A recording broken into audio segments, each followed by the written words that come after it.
Okey, baik. Kerajaan menerusi Kementerian Perumahan dan Kerajaan Tempatan KPKT mahu memberi tumpuan menyelesaikan masalah projek perumahan bermasalah, sakit dan terbengkalai dalam tempoh 1 hingga 2 tahun ini sebelum memperkenalkan bantuan lain untuk sektor perumahan.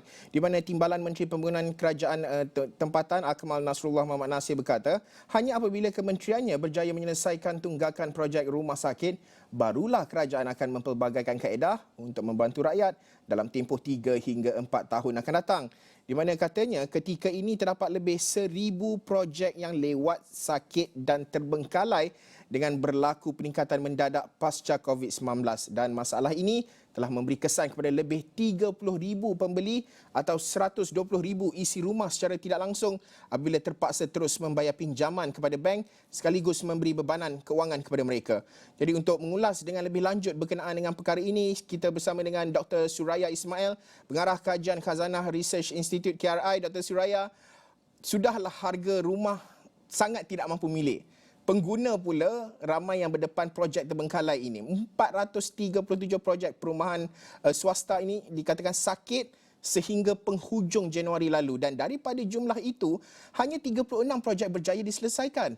Apa cara terbaik untuk kita selesaikan masalah ini, Doktor? Terima kasih Harith. Terima kasih Awani. Assalamualaikum dan selamat sejahtera.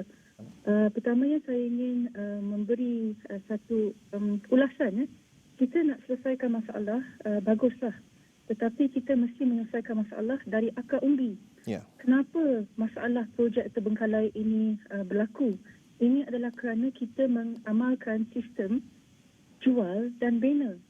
Makna kata, kita menjual sekeping kertas dan kita menyuruh orang mengambil pinjaman perumahan dan risiko permasalahan begini tak siap, risiko berhutang dengan risiko tidak siap dipaskan kepada pengguna. Ini adalah masalah sistemik daripada kaedah kita menyediakan perumahan di negara Malaysia, iaitu sistem jual dan bina. Ini adalah kaedah yang pass the risk, everything, all the commercial risk, hutangnya risk, financial risk kepada pengguna. Dan bagi saya, setiap kali ada projek yang berjaya diselesaikan ataupun disiapkan dengan kaedah ini, saya cakap Alhamdulillah, miracle. Sebab perkara ini tak patut berlaku. Sebab kita sekarang, bagus KPKT cuba untuk menyelesaikan masalah ini. Tapi this is like putting plaster atas luka, bukannya basically menyelesaikan masalah. Punca utama ia berlaku adalah kerana sistem ini membenarkan pemaju rumah mempajak gadaikan tanah sebagai collateral untuk projek tersebut. Dan pemaju pula, katalah sekarang pemaju yang besar, tetapi dia akan buat SPV untuk projek ini saja. Yeah. Jadi, kalau apa-apa berlaku, dia akan file bankruptcy. Bila dia file bankruptcy, mereka yang membeli rumah ini dengan sekeping kertas ini tidak akan mempunyai any revenue or any way to take the tanah punya isu, sebab tanah telah dikolateralkan oleh pihak pemaju yang telah bankrupt and he gets away scot free. But the pembeli is laden with the burden seperti yang katakan tadilah. Kena bayar masih rumah tu dia kena bayar, dan at the same time dia tidak ada apa-apa hak sebab because as a liquidator, ini ekosistem yang memungkinkan perkara ini berlarutan. Ekosistem ini membenarkan pemaju tidak mengambil apa-apa risiko. Sebab bila dia file bankrupt di tahap SPV dia, bukan di tahap yang betul, yang which is the parent company, maka dia potong that cord yang akan membawa risiko itu balik ke parent company. So SPV, sorry, Dr. Suraya, maaf saya mencela. Jadi adakah perlu ada undang-undang pindaan kepada mungkin akta tertentu dalam memastikan bahawa situasi menang-menang ini dapat diwujudkan? Kita tidak mahu hanya nampaknya memihak kepada pemaju perumahan sahaja ataupun sesetengah pihak sahaja yang akhirnya pengguna, mereka yang pembeli sekeping kertas tadi terpaksa menanggung hutang, rumah tak dapat duduk, rumah tak siap. apa bentuk pindaan undang-undang yang mungkin wajar dilakukan ataupun mungkin akan ada akta baru yang boleh dilakukan di bawah KPKT dalam menyelesaikan isu sebegini, Doktor?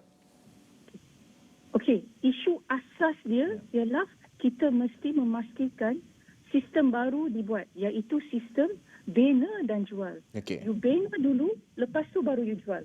Maka apakah akta sedia ada sekarang, Housing Development License 118 ni memang ada this orang kata cara ini. Makna kata ada 1090, makna you bayar dulu 10%, 90% you masih bayar selepas projek dikomplitkan. Yeah. Tapi bagi saya lah, still this is not good enough.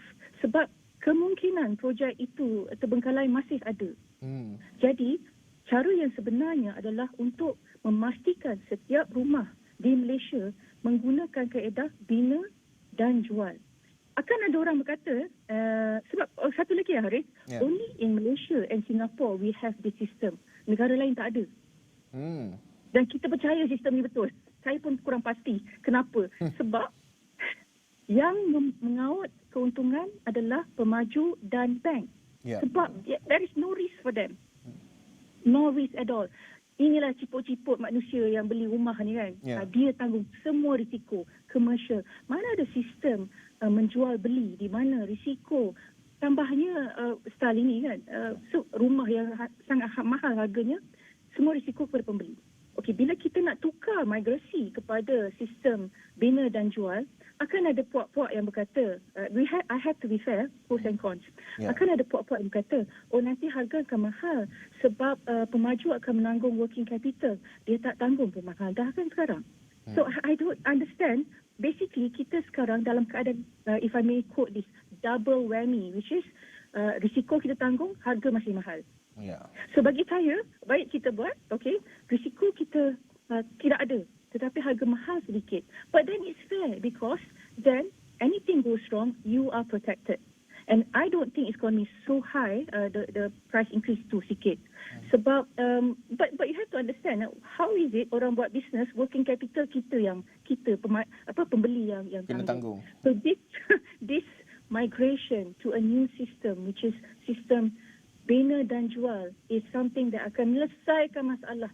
Jadi selepas selesaikan masalah projek terbengkalai, KPKT boleh terus pergi ke dasar resolution yang akan selesaikan masalah yang tak akan timbul sudah. Kalau kita migrasi kepada sistem bina dan jual. Dr. Suraya, sistem bina dan jual ini, adakah telah ataupun KPKT aware ataupun tahu berkenaan perkara ini, sama ada mungkin di peringkat KRI sendiri telah pun banyak kali menyuarakan perkara ini, perbincangan bersama dengan KPKT dan mungkin ada cabinet paper yang mungkin boleh segera dibentangkan untuk memastikan bahawa isu ini tidak hanya dalam perbincangan kita sahaja di sini, Dr. Suraya. Ya, Haris.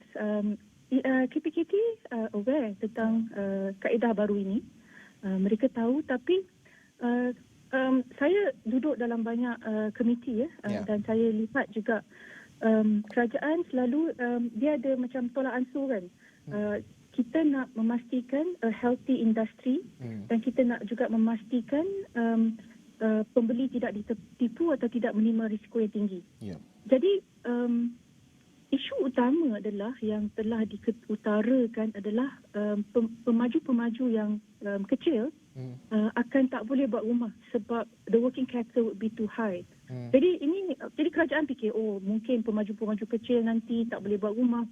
Tetapi bagi saya kan Haris, buat rumah ni memanglah projek yang memerlukan kos yang tinggi. Kos yang tinggi.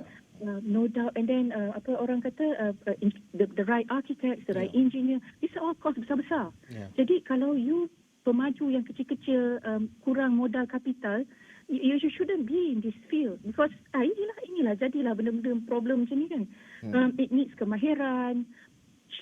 Will we create monopoly of yang besar-besar, pemaju yang besar-besar? But to my mind, kalau kita ada ramai pemaju, memang kita ada ramai pemaju.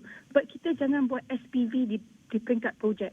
Pemaju, katalah pemaju tu satu GLC ke. Jangan buat SPV untuk pisahkan melaksanakan tanggungjawab itu. Jadi with that I think harga rumah masih akan affordable dan pemaju yang sepatutnya akan dapat membina rumah yang elok, dan pemaju yang baru boleh start small, bina dulu 5-10 rumah, after that build up lah. So when we say that kita nak bantu pemaju, kita nak bantu rakyat, we have to have focus.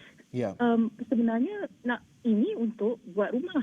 Kalau nak buat like sandbox punya type of orang kata perniagaan untuk pemaju kecil, then do it under sandbox, do it under insulation or incubation of a model baru untuk pemaju baru.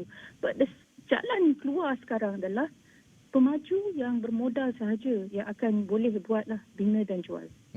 Dr. Suraya, sudah tentu kita tidak mahu perbincangan kita berakhir di sini sahaja, tapi kita tak banyak masa. Terima kasih sekali lagi Dr. Suraya Ismail, Pengarah Kajian Khazanah Research Institute KRI. Mungkin pada sesi-sesi akan datang kita akan terus memberi fokus berkenaan dengan perkara ini, dan kita mengharapkan KPKT bersama dengan agensi-agensi berkaitan, termasuklah Persatuan Pemaju Perumahan dan Persatuan Pengguna sendiri, boleh bersama-sama mencari solusi terbaik dalam memastikan isu ini dapat diselesaikan dengan segera. Terima kasih sekali lagi Dr. Suraya Ismail.